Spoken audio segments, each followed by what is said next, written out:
konstigt. Hej! Jag är tillbaka!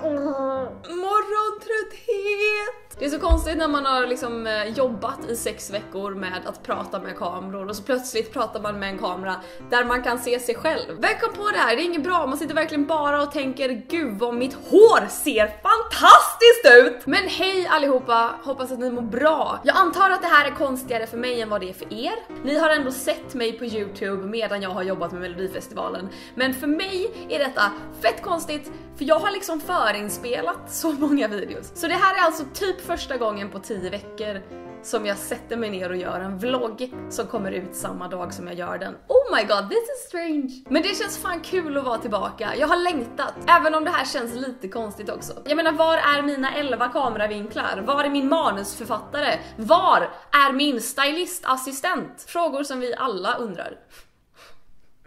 Skäms lite också. Idag tänkte jag att vi skulle prata lite om Melodifestivalen, för det är fortfarande typ det enda som finns i min skalle trots att det är lite drygt en vecka sedan det tog slut. Separationsångest, postproduktionsdepression. Vem? Jag? Nej. Men det var ju för fan till och med någon av er som ville att jag skulle prata om detta. Så att jag känner att det är legitimerat. Melodifestivalen 2017. Alltså, wow. Mello har varit en sån jäkla cirkus. Utåt sett kan jag tänka mig att det ser ut som att vi jobbar varje lördag i 6 veckor. Men i själva verket så har jag varit inne på möten hos SVT. Kanske en gång i veckan sedan oktober. Sen har vi jobbat från och med januari med mellanakter och lite sketcher och allt möjligt. Och från och med den första deltävlingen i Göteborg i början på februari så har vi jobbat varje dag. Alltså varje dag. Och det som jag tycker är så sjukt att fatta är att det är så jäkla många som jobbar med Melodifestivalen. Det är ljudtekniker och det är ljustekniker och det är kameramänniskor och det är studiomänniskor och det är innehållsproduktion och det är webbproduktion och det är jada. Och de spontana känslorna från mitt håll, hur hela den här cirkusen har varit, är roligt. Alltså så roligt. Lärorikt, sprudlande, jobbigt, press, trött, adrenalinig, kärlek, carpe diem, YOLO. Alltså jag vet inte, tänk alla känslor som är mer eller mindre positiva och sen kryddar ni med lite prestationsångest. Typ så. Och jag älskade den här känslan som uppstod inför varje program. När det var typ 10 minuter kvar till sändning och vi stod bredvid scenen bakom ett stort svart skynke som liksom avskilde publiken från ljud, liksom båset där de står och så här fixar våra myggor och allt sånt. Där stod vi inför varje program och peppade varandra, käkade frukt, drack sjuka mängder vatten. Alltså jag har druckit så mycket vatten. Jag tror att jag krängde 2 stycken såna här vanliga dricksvattenflaskor på en show, vilket är 1,5 timme.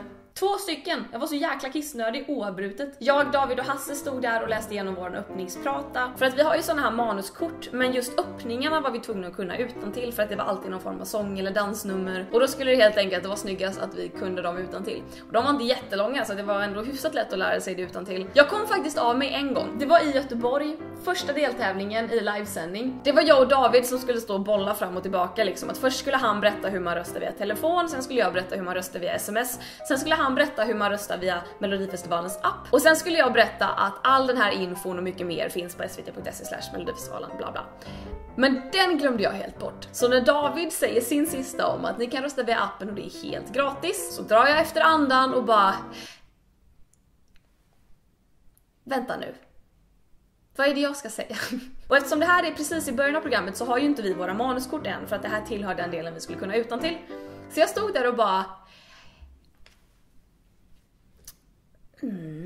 Tills då våran producent Anders anar att någonting har fastnat i den där tjejens skalle. Så han liksom halvropar i min sån här in-ear-snäcka från teknikbussen. Och all den här info finns på svt.se som all den här info finns på svt.se/Melodifestivalen. Och så en annan grej vi gjorde inför varje program var att jag, David och Hasse, vi programledare, ihop med Anders som var producent och Jonathan som skrev manus och Sasha som gjorde koreografier. Vi stod i en cirkel och peppade och sen gjorde vi så här, in med händerna, nu kör vi! Och sen så gick Anders runt och bara, vi hörs i huvudet. Och sen gick han ut till bussen och så kunde man från och med då få kontakt med honom genom sin in-ear-snäck. Alltså, mysig stämning.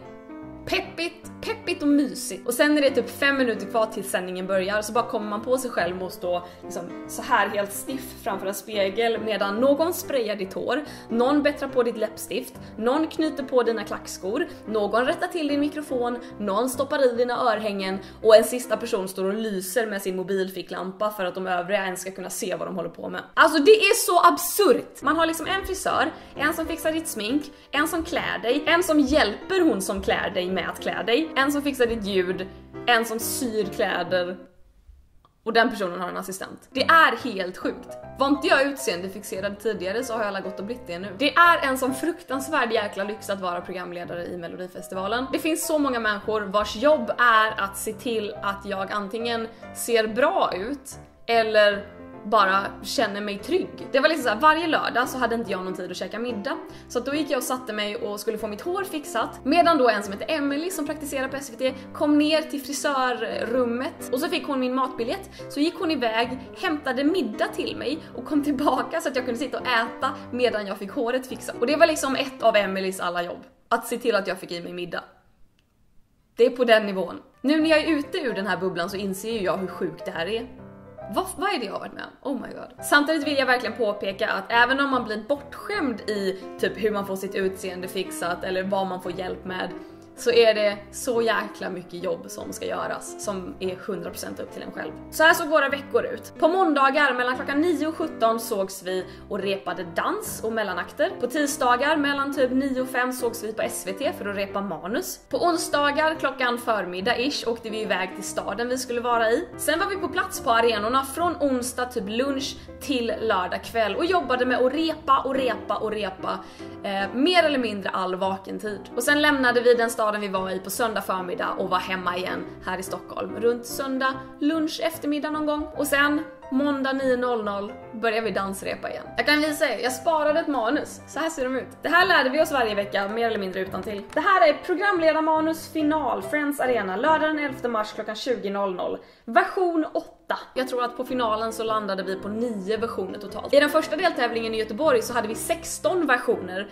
varav den sista versionen av manus blev färdigt ungefär klockan 6 på kvällen, alltså 2 timmar innan vi skulle upp och köra. Tacksamt! Så här ser det ut för er som är nyfikna. Hasse säger hallå Mello Lovers. Jag säger och hallå Friends Arena. David säger och gud vad svårt det är att läsa spegelvänt. Hallå säger vi också till vårt liveband Damn! Woo! Här skulle vi ha en applåd, så att där står det Q och det betyder att jag ska vänta på att producenten säger i mitt öra okej Klara, nu kan du köra, när han märker att applåden börjar dö ut. Så att min mamma har paxat det här manuset, så att det ska faktiskt hon få nästa gång jag kommer hem, som ett litet minne. Vad vill ni höra mer om? Ska jag prata lite om David och Hasse? Jag har så mycket kärlek för de två. Och de är så roliga båda två. De har så mycket självdistans och vi har skrattat så mycket under de här veckorna. Det känns sorgligt att jag inte jobbar med dem längre. Och så tänkte jag berätta lite skvaller. Eller det är inte skvaller. Okej, tittare. Vad har ni för uppfattning om David Lindgren? Aha. Alltså han ser ju ut som en myskille. Och det är han. David är snäll, mysig, gullig och så vidare. Men han har också ganska snuskig humor. Och det tror man inte.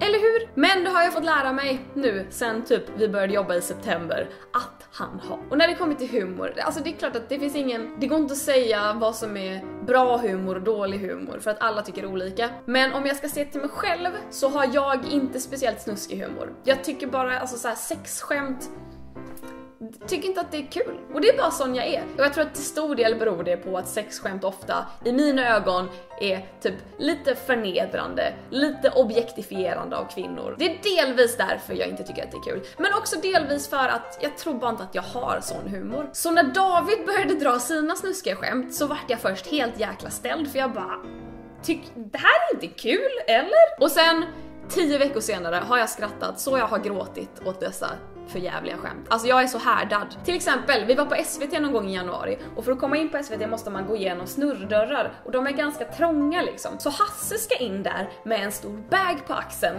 men bagen fastnar i dörren och den börjar så här tjuta och han kommer inte runt och jag och David står där och bara tittar på ganska roade medan Hasse desperat försöker klämma sig igenom den här svängdörren. Och när han kommer ut på andra sidan så tittar Hasse på oss och skrattar och säger ja, haha, där fastnade Hasse i hålet. Och jag fnissar för att det är kul att Hasse har fastnat i en svängdörr.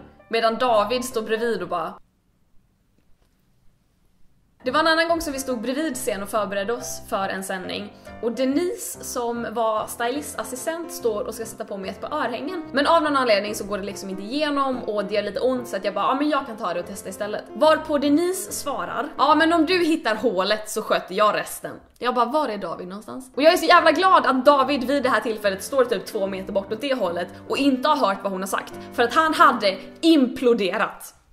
För till och med, vid det här tillfället tyckte till och med jag att det var ganska kul. Jag tror också att anledningen till att jag har börjat tycka att det här är ganska kul är för att David har så mycket självdistans när han hittar de här skämten. Det var vid något tillfälle i januari som vi skulle spela in en mellanaktssketch och David sitter och blir sminkad och då tar sminkösen fram en pensel som hon ska göra någonting med. Men då får hon tydligen upp fel pensel så hon säger, nej inte den här var ju helt lång på slutet. Och David bara, that's what she said! Och jag och sminkösen står och bara,